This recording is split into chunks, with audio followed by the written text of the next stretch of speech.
The twin moons of Korvax 9 hung low in the sky, casting a cold blue light over the mining colony below. The machines had gone quiet for the night. The workers had returned to their shelters. But high up on the rocky ridge, something deadly was being prepared. Valari stood tall, her silver armor glowing in the moonlight.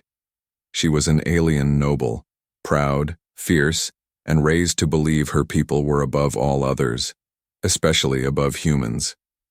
Below her, near the center of the colony, the human foreman Logan Hale was finishing his night patrol. He checked the mining equipment, spoke kindly to a tired worker, and paused to pet one of the small alien creatures that wandered the camp. He didn't act like a leader. He acted like an equal. Valari hated that. He disrespects the order, she said coldly. He speaks to workers like they are his brothers. There is no fear in them. Her servant Kareth bowed low. Shall I file a report with the council? No, Valari replied, her voice icy. Reports take time. Fear is faster. Turned toward the dark forest that surrounded the colony. With a sharp whistle, she summoned it. From the shadows came the sound of heavy breathing, a low growl. Then, eyes like fire opened in the darkness. Zareth, the apex predator of her world. Part wolf, part reptile, part something ancient, as large as a small transport, covered in black fur and armored plates. Its mouth held twin rows of teeth. It moved like a shadow made of muscle. Only bonded handlers could command it. But Valari didn't command Zareth with kindness. She controlled it with hunger and pain. She stepped forward and placed her hand on its forehead. The beast stilled. I give you one target, she whispered in her native tongue. The human named Logan Hale. Zareth growled, its claws scratching deep lines in the stone. Find him. End him. The beast vanished into the trees without a sound. Down in the colony, Logan stood near the power station, finishing his report. He yawned. It had been a long day. 2 broken drills, 1 injured worker, and a system glitch in the oxygen filters. But things were stable now. He looked up at the stars. Then he felt it. The silence. Too deep. Too sudden. Even the wind had stopped. Logan turned slowly. The trees moved. And then, it came. A blur of black fur and red eyes. Zareth leaped from the shadows. Jaws open, claws raised. Logan dove to the side, barely dodging the strike. The beast landed with a crash, growling low. Logan didn't have a weapon, just his flashlight. And his calm. He stood slowly, hands raised. I don't know what you are, he said softly, but I don't want to fight you. Zareth circled him, tail whipping through the air. Logan didn't run, he didn't scream, he just watched the creature carefully. You're angry, hungry, forced to do this. He knelt down, slowly, and reached into his coat. Zareth tensed.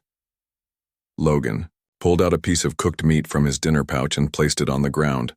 The beast sniffed the air, paused, then stepped forward, ate. Logan didn't move. You're not evil, he said gently. You're just following orders. Zareth looked at him, eyes burning, then lowered its head, and for the first time in its life, let a human touch it. The next morning, the colony woke to gasps and disbelief. Logan Hale rode into the camp on the back of Zareth like a king on a war mount. The workers stopped what they were doing. The guards froze. Even the machines seemed to pause. Valari watched from her balcony, eyes wide. Zareth walked calmly through the camp and stopped in front of her platform. Logan looked up at her. Is this yours? He asked, patting the beast's head. Valari said nothing. Her mouth refused to move. Logan smiled calmly. You might want to feed it better. He prefers kindness over commands. Then he rode off, leaving behind only silence, and the sound of a noblewoman's pride shattering like glass. Zareth should have been locked in a steel cage by now. Instead, he was napping under a tree, with a human sitting beside him. Valari couldn't believe what she was seeing. From her tower window, she stared down at the training yard where her deadly apex predator, raised to kill, trained only to obey, was now resting peacefully while Logan scratched behind its ears. It didn't make sense. It shouldn't make sense. This creature had torn armored beasts in half. It had crushed machines with its jaws. It had never, ever been touched without biting. Until now. The other aliens whispered in disbelief. Is that really Zareth? How? Is it obeying him? He should be dead. Some even backed away when Logan walked through the colony, the massive beast calmly padding behind him like a loyal hound. No chain, no control collar, just trust. Logan didn't act proud. He didn't brag. He simply gave the beast space, patience, and something no one else had ever offered it. Respect. Inside the command center, Valari's pride was burning hotter than fire. She slammed her hand on the table. This is not possible, she growled. He used drugs, or a hidden device, something unnatural. No device was detected, Kareth said carefully. The beast is clean. No injections, no neural tags. Then he tricked it. Kareth hesitated. Or he connected with it. Valari turned sharply. That thing is not a pet. It is a weapon. And yet it chose him, he whispered. Later that day, Logan was cleaning mining tools when a Selyari warrior approached him cautiously. Foreman Logan? The warrior said. Council requests a demonstration publicly. Logan stood, wiping his hands. Of what? Of your bond? They don't trust it? They don't understand it. Logan nodded once. Tell them I'll be there, Following morning, the Beast Pit, a massive arena once used for training war creatures, was packed with spectators. Humans, aliens, guards, nobles, everyone came to see if the impossible was true. Could a human truly tame the untamable? Valari stood above in the council box, arms crossed, face emotionless, but her eyes never left the gate. Then the gate opened and Logan entered, walking beside Zareth with no armor, no shield, and no fear. Whispers spread through the crowd. He has no protection. He's insane. He's going to die. Horn sounded. The test had begun. At first, nothing happened. Zareth stood beside Logan, calm. Then the arena began to shift. Walls opened to reveal metal arms that swung heavy chains. Blinding lights flashed. High-pitched noise rang out across the pit, specially designed to trigger rage in wild beasts. Zareth growled, muscles tensed. The crowd leaned forward. But Logan didn't run. He placed a hand on the beast's side. Easy, he said. I'm still here. Zareth snarled once, then slowly backed away from the swinging arms. Its breathing slowed. The machine raised the sound again. Zareth shook its head, then sat down beside Logan. The crowd erupted. Some shouted. Some clapped, some just stared. Valari gripped the railing. This wasn't possible. Later, after the pit emptied, Logan was stopped by a small alien girl near the edge. Can I pet him? She asked softly. Logan looked at Zareth. Up to him. The girl stepped forward. Zareth sniffed her hand. Then, gently licked it. The girl squealed in joy. Valari saw it all from above, and for the first time, she felt something stranger than anger. Doubt. In the oldest records of Valari's people, it was said, the Beast Pit is not for training. It is for proving who commands and who obeys. That belief had built empires. It had also never been tested by a human, until now. Word of Logan's success had traveled fast, too fast. By the next day, messages from distant provinces arrived. Noble houses were offended. War beast handlers demanded answers. Some claimed Logan had used forbidden tech. Others insisted it was staged. So the High Council ordered a formal trial. This time, not just a public demonstration, but a combat test. Logan would enter the pit again, but not alone. 3 other apex predators were chosen, all untamed, all born in captivity for blood sport. Zareth would face them, but he would not be alone. Logan would be in the center of the pit, with nothing but his voice to protect him. If Zareth turned on him, or if he failed to control the beast, it would mean death. When Logan arrived at the arena, he found Valari waiting. She didn't mock him, she didn't smile. She only said, "You can still step away." He looked at her calmly. "Would you?" Her silence was his answer. The gate opened. The crowd roared. This time even the humans in the colony came to watch. In the center of the massive stone circle, Logan stood alone. Dust blew around his boots. High above, the sun cut through the arena, dome casting long shadows. A horn blew once, then came the monsters. The three beasts were released one by one. The first, a tusked brute called Dravak, roared and smashed the wall with its horned head. The second, a snake-limbed crawler named Resik, slithered low with poisonous spines on its back. The third, a blind screecher called Vok, spun in circles, releasing high-pitched sonic waves. All three smelled the same thing: a human. Logan didn't move. The gate behind him opened. Zareth stepped into the arena and didn't charge. He stood between Logan and the other beasts. His growl rose low and deep. His eyes locked on Dravak first. The brute charged. Logan braced himself, but Zareth met the charge head-on, shoulder to shoulder, jaws flashing. The crowd held its breath.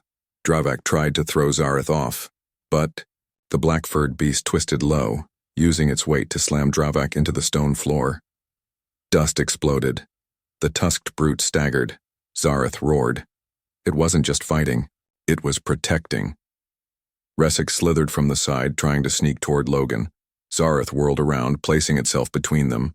The crawler hissed and fired a spine. Logan ducked. Zareth charged forward, knocking Resik into the arena wall, pinning it with raw force.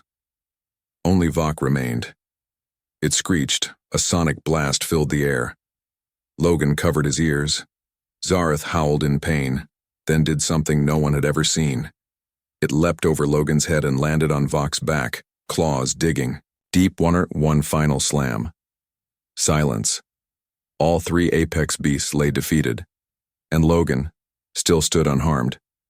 The arena exploded in noise, not just from humans, from aliens too. The crowd rose to their feet. Even the stone-faced counselors looked at each other, speechless. Logan walked calmly to Zareth, who lay panting on the ground. He placed a hand on its side. "Good boy," he whispered. Zareth nuzzled him. The crowd fell silent again, not out of shock, out of respect. High above, Valari stood still. Her hand trembled slightly on the railing, because in that moment, she saw what power truly was. Not domination, not fear, but loyalty freely given. Valari had always believed in control. Control of herself, control of others, control of beasts. That belief had made her powerful. But now, she had lost control of the one thing she never expected. Zareth, and worse, it had chosen a human. Late that night, while the colony celebrated Logan's victory in the arena, Valari sat alone in her war room. No music, no guards, just silence, and the dim glow of holographic screens circling the table. She wasn't angry. She was thinking, analyzing. Why him? She replayed the footage again and again. Zareth fighting for Logan, shielding him, listening to his voice without being forced. Her fingers tapped the desk. Beasts do not form bonds. They obey, they fear, they submit. So what did he do? "Kareth," she said, and her quiet servant entered. "Yes, Highborn? Send 2 of our shadow trackers. I want every movement Logan makes recorded, every word, every interaction with the beast." She narrowed her eyes. "There is always a secret. I intend to find it." The next day, her spies followed Logan from a distance. They watched him rise early to help the wounded miners. They saw him check equipment, share jokes, and teach 2 alien children how to fix a broken pump. He never showed off. He never mentioned the arena victory, but he always had Zareth near him, walking calmly at his side, like a silent guardian. Later that evening, He took the beast out of the colony and into the wild hills. Valari's spies followed quietly. What they saw stunned them. Logan sat on a flat rock beneath a star-filled sky. Zareth lay beside him, stretched out like a giant shadow. No chains, no commands. Logan reached into his pack and pulled out a cloth. He cleaned one of Zareth's claws gently, as if brushing a child's scraped knee. Then he spoke, not loudly, not for anyone to hear. Just soft, honest words. "I don't think you're a monster," he said. "I think they just never gave you a chance to be more." Zareth rumbled, softly. Logan smiled. People fear what they don't try to understand. The spy returned to Valari that night with the full recording. She watched it in silence, hands folded. No drugs, no force, no tech, only trust. The next morning, Valari did something unexpected. She went to Logan's worksite alone. No guards, no armor, no warning. Logan noticed her from a distance, stopped what he was doing, and stepped forward slowly. Zareth didn't growl. It simply watched her, calm but alert. Valari looked at the man she had once tried to kill. Then she said the one thing no one expected to hear from her mouth. "How?" Logan raised an eyebrow. "How what? How did you do it? No tricks, no lies. Tell me the truth." Logan didn't smile. He simply crouched beside Zareth and placed a hand on the beast's side. "I didn't try to own him," he said. "I tried to understand him." Valari crossed her arms. "And that's it?" "No," he said. "I also showed him something he never got from anyone else." "What?" Logan looked up at her. "Choice." Valari didn't answer. Her face was hard to read. Then slowly she stepped forward.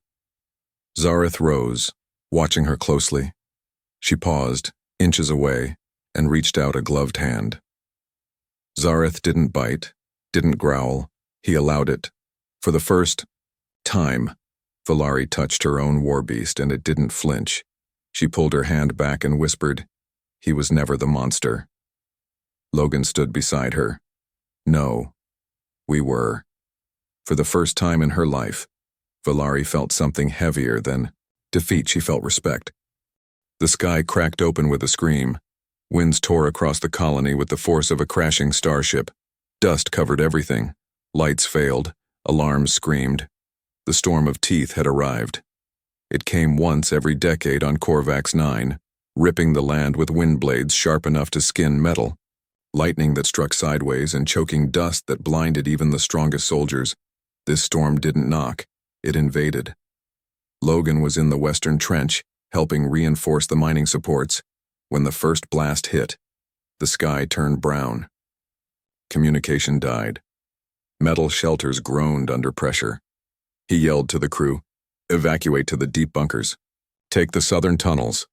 Then he turned, and Zareth was already at his side, eyes glowing bright against the storm. The beast didn't run.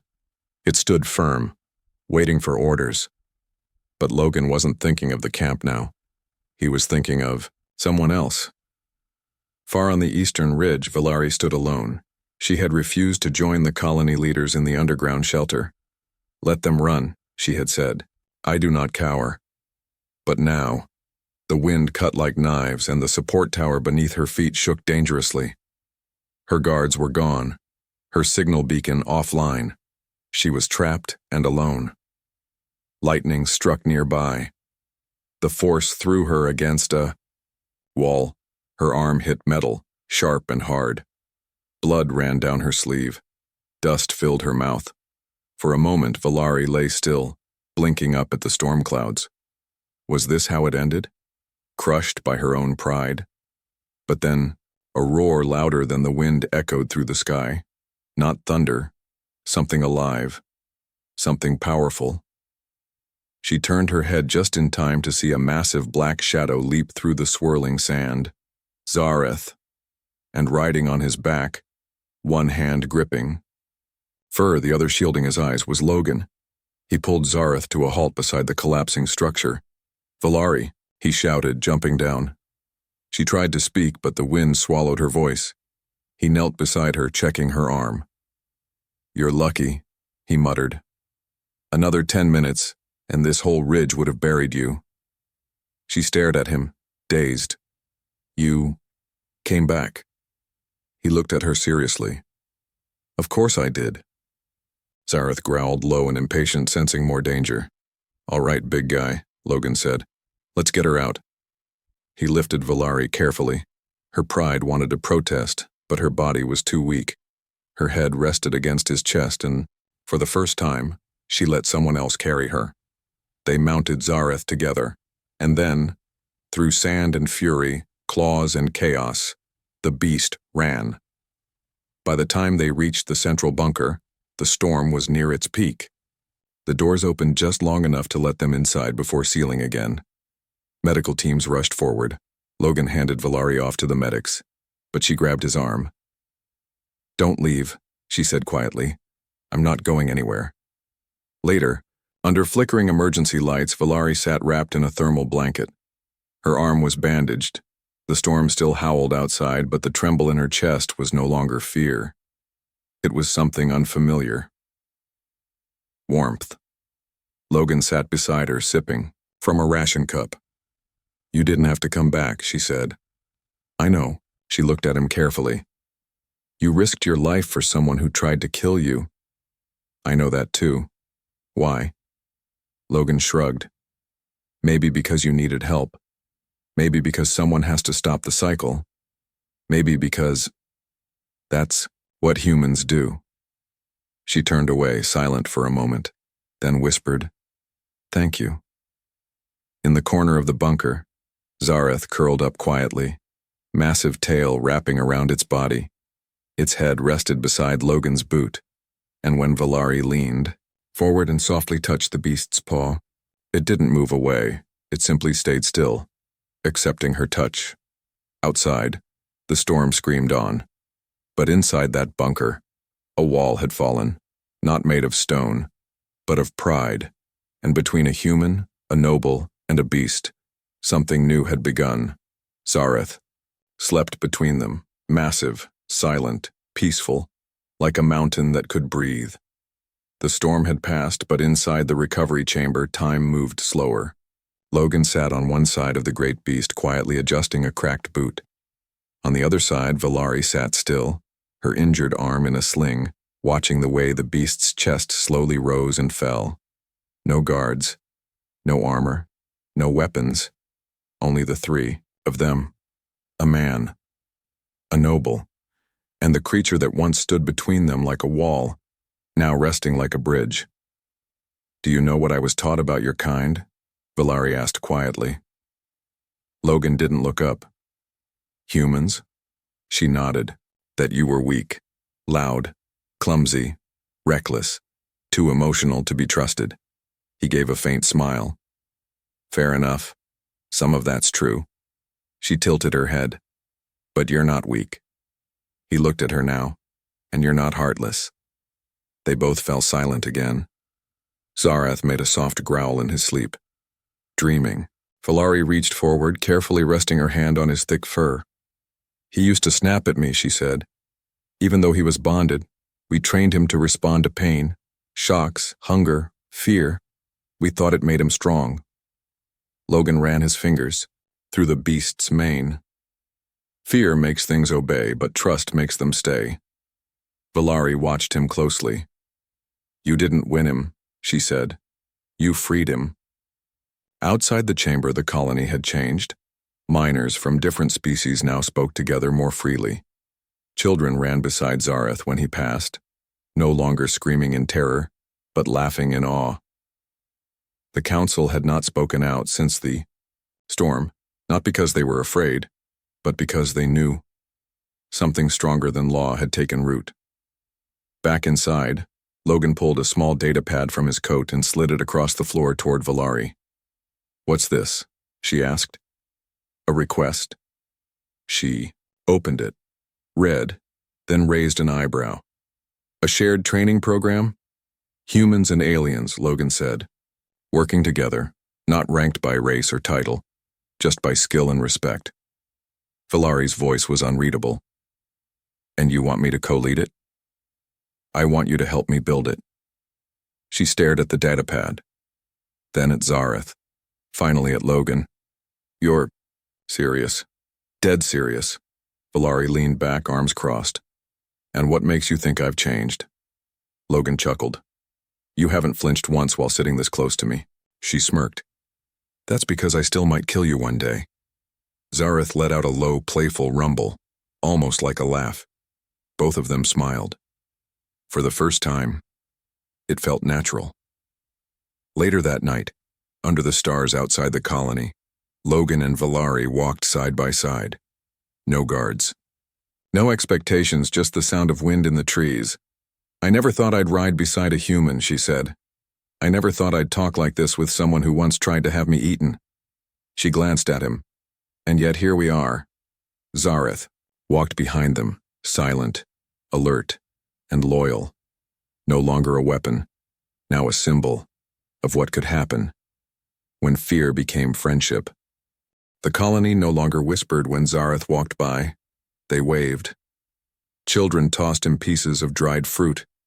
Engineers paused to pet his massive side. Even the nervous guards had stopped flinching when the shadow of his wings brushed against the walls. The apex predator had become a protector, and the human he chose. He had become something else entirely, not a commander, not a legend. A bridge. Logan Hale stood at the heart of the new training grounds, now a shared open space between humans and aliens. The thick stone pillars once used for punishment had been reshaped into garden towers. Drones hovered peacefully, scanning the young recruits in their mixed armor sets, half Terran, half Selyari, and beside him, clipboard in hand, stood Valari. Yes, that Valari. She read the day's schedule aloud with the same sharpness she once used to give kill orders. Combat drills at 10, conflict mediation at noon, joint strategy games by 1400. Logan grinned. You say that like it's a threat. She didn't smile, but the edge of her lip curled upward for just a moment. Only if they underperform. They had been working together for nearly 3 months now. Valari didn't like to admit it out loud, but she enjoyed it. She enjoyed watching Selyari children train side by side with human cadets. She enjoyed hearing laughter instead of screaming drills. And, though she'd never admit it, she enjoyed the calm that came whenever Zareth rested, beside her like a giant breathing shield. Logan noticed, of course. He noticed everything. One afternoon, after the trainees had been dismissed, Logan and Valari sat near the large tree planted at the center of the grounds. Zareth lay beside them, chewing lazily on a carved training dummy. Valari leaned back against the trunk. This place used to be a cage. Logan nodded. Now it's something better. She turned to him. I never asked. Why didn't you punish me after the arena? He looked at her, surprised. You mean after you sent Zareth to kill me? Yes. He shrugged. Because if I had, none of this would have happened. She tilted her head. You think mercy builds peace? No, Logan said. Trust does. Mercy just opens the door. That night, the colony held a gathering to celebrate the new alliance. Lanterns floated in the sky. Tables were full, no guards, no warnings, just people, alien and human, sitting, together like family. Valari walked through the celebration with slow steps. People greeted her now, some even thanked her. At first it made her uncomfortable. Praise wasn't something she was raised for. But then she saw one of the Selyari children she had trained sharing a plate with a human boy, both of them wearing the same emblem on their jackets. The twin moons. A new symbol. 2 circles side by side, one blue, one gold. Logan had suggested it weeks ago. 2 worlds. One shadow. Shared light, he had said. Valari had scoffed at first. Now, it was stitched into every collar. She found Logan near the edge of the hill, watching the moons. Zareth sat beside him watching the stars. Without turning, Logan said, They look different tonight. The moons? No. He smiled, glancing at her. You. Valari rolled her eyes. You always say things like that. It's true. She crossed her arms. I still don't like most humans. He chuckled. But you like me? Pause. I tolerate you. Logan stepped closer. Do you trust me? Valari hesitated, then nodded. More than I trust myself. A soft silence passed between them. Then Logan held out his hand. Not as a soldier, not as a leader, but as a man offering a choice. She looked at it, then took it. In the weeks that followed, more colonies adopted their shared training system. Other apex beasts were brought in, angry, wounded, misunderstood. But with Logan's calm hand, Valari's sharp strategy, and Zareth's quiet strength, they were changed. Tamed, to understood. One day the High Council summoned Valari for a formal review. Before, this would have meant lectures and commands, but this time, they offered her a seat. Your work with the human has opened paths we never saw, one counselor said. You are not the same Valari we once feared, said another. Valari stood proudly. No, I am better. And Logan Hale? She smiled softly. He is the reason I became that. On her way back, she found Logan repairing one of the broken gates. He looked up. How'd it go? They want me on the High Council. He blinked. That's big, she nodded. I said no. He raised a brow. Why? Because this, she looked around the camp, is where the real change happens. Then she added, almost shyly, and because I wasn't sure if you'd come with me. Logan stepped toward her. I don't belong in a council hall. No, I belong here. With you. With him. He pointed to Zareth, who was now asleep under the tree, and with whatever this is that we've built. That evening, under a sky filled with 2 moons and glowing lanterns, Logan and Valari stood side by side. No titles, no thrones, no lies, just a bond stronger than blood and older than war. A beast stood between them, no longer a tool of fear, but a symbol of the new world they had forged. And when a young cadet asked them, how did all this begin? Logan looked at Valari, she smiled and said, I sent a predator to kill him, and he came back riding it like a friend.